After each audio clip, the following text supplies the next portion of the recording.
తెలిసి తెలియని వయసులో చేసే చిన్న చిన్న తప్పులు పెద్ద పరిణామాలకు దారితీస్తాయి. ఓ యువకుడు ఆన్లైన్ బెట్టింగ్ వ్యసనం బారిన పడి చేతిలో డబ్బంతా పోగొట్టుకున్నాడు.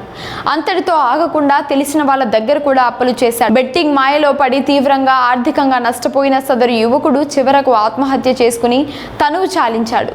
విషాద ఘటన మెదక్ జిల్లాలో వెలుగు చూసింది. పోలీసుల కథనం ప్రకారం మెదక్ జిల్లా రామాయంపేట మండలం ప్రగతి ధర్మారం గ్రామానికి చెందిన దొమ్మాట నర్సింహులు కుమారుడు దొమ్మాట భానుప్రసాద్ అనే యువకుడు గత కొన్ని రోజులుగా ఆన్లైన్లో గేములు ఆడుతున్నాడు. ఆన్లైన్ బెట్టింగ్ కు అలవాటు పడిన భానుప్రసాద్ 1.50 లక్షలు పోగొట్టుకున్నాడు. పైగా తెలిసిన వారి వద్ద కూడా అప్పులు చేశాడు.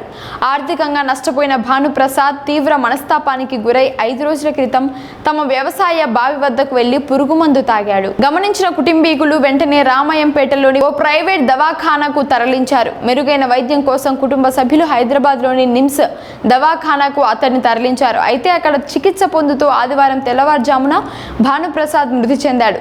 ఒక్కగానొక్క కొడుకు కళ్ళ ఎదుటే చనిపోవడంతో తల్లిదండ్రుల రోదనలు మిన్నంటాయి. దీనిపై పోలీసులు కేసు నమోదు చేసుకుని మృతదేహాన్ని పోస్టుమార్టం నిమిత్తం రామాయంపేట ప్రభుత్వ దవాఖానాకు తరలించారు.